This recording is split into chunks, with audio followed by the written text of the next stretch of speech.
Hello, trading is closed on February 16th, 2023. We always start with our disclaimer, go over our calls, and then make some predictions. This is my trading plan for Friday, 17th of February, 2023. Please remember my calls can be wrong. Any trade you make should be at your own risk. Look for the pattern with the early low, which is this, and tomorrow should have the early high. Look for a large move, which we certainly got. We didn't have a specific directional call, but I said if my wave count were correct, we could gap down smartly. And even though I'm not going to claim credit after I said I wasn't going to make a call, at least it adds credence to the wave count I'm using. Here's what we said. I said I wasn't going to make a call, but the wave count said we should gap down, and we said it should be pretty sharp.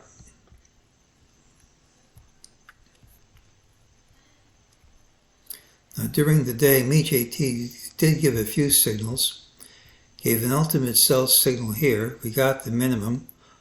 Almost always we get more than the minimum, which we certainly did. It also identified this move as a false move. Now this looks like quite a drop, but let's count it, and you can see it's a clear wave.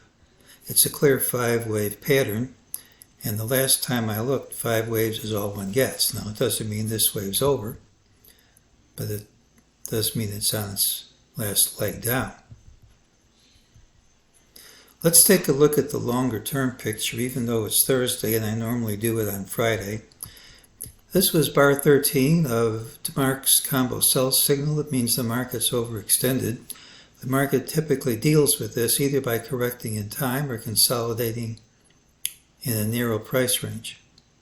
I should say correcting in price or in time. We didn't deal with this by correcting in price. We haven't changed much. So we corrected in time, and I don't think the market's overextended any longer. In fact, if you look at this 20-period moving average between the two Bollinger Bands here, you'll see we're right at the 20-period moving average, 20-day moving average, and that's a support level. When you're trending up, that tends to hold. Now, when you drop the support in a straight line, my rule is if you're going to maintain a drop under support, you should gap under it. And if you don't gap under it, probably that break isn't going to work. But you're right at support now, and you made 5 waves down. Now this is a chart I've shown any number of times. I've just added one line to it. You'll recall that I think we're in wave red C of black 2. And I would like that wave to complete before we start a big rally in wave black 3. Now I've had the 61.8% retrace drawn any number of times, but what I haven't been drawing is the 50%, which we hit right here on the nose.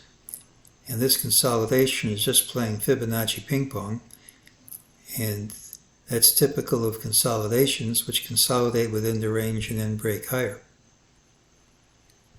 Assumes this would hold. Let's look at these waves and see what the case is.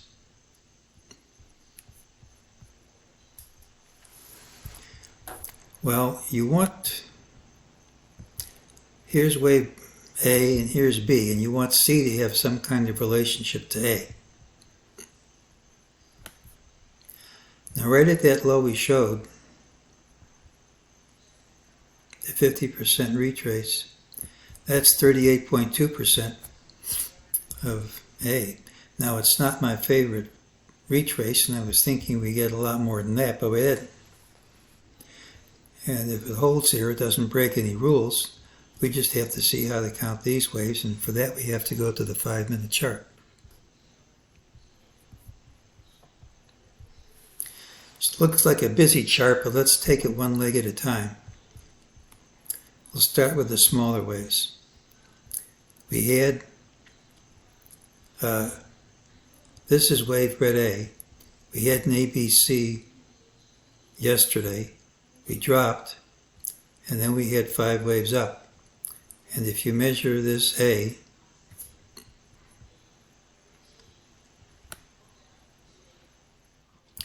you'll see that C is exactly equal to A. So we have A, we have B, and we're in wave red C down, and we're already in the fifth wave. So the question is, how low would that go? We also had an ending diagonal triangle here. The target was to undercut the low of the triangle, which we did. So we've met the target.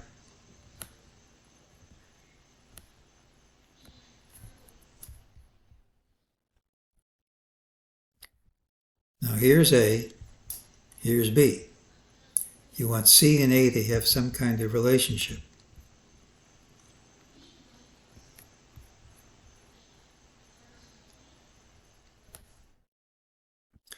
Well, the 61.8% is in the low 4080s.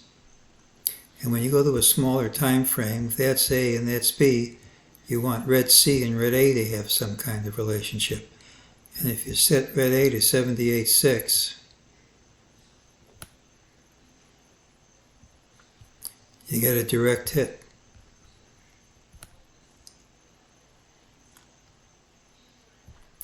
So you've got Fibonacci support at 4,082.5, and that's only about 8 points under today's low.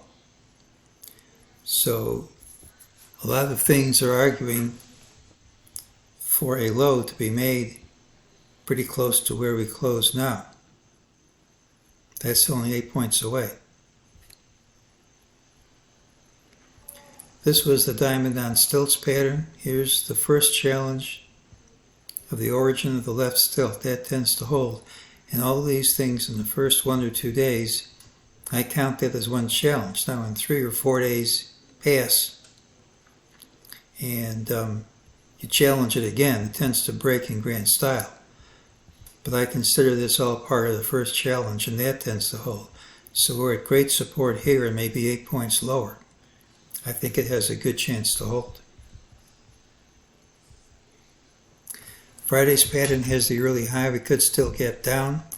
Typically the day rallies, hits a high in the final hour of trading, and failures a straight line drop. Sentiment indicators from the American Association of Individual Investors and the RIDEX funds came out today, and they gave buy signals. In addition, we had some big name gurus who came out giving sell signals today, saying that we're going lower, and some of the best calls I've made in the past have been when nobody agrees with me. In fact, if everybody agrees with me, I just assume I'm wrong. So these sentiment indicators go along with the volume spike we saw in futures earlier in the week. The waves balance out just a few points under today's close. There are timing indicators of other people hitting in this period, in addition to that wave balance. All these things point to higher prices coming soon, I think very soon, even if we trade a bit lower first. Just remember, if I'm wrong, I'm going to be wrong in spades. So tomorrow has the early high, tends to be a rally day, failures a straight line drop. I think we're close to a low here and perhaps a very significant low. I think we could be off to the races on the upside very soon. And just remember, I take things a day at a time. And if I'm wrong, I'm never wrong for more than a day, but I think we're close to a major low. And that's today's call.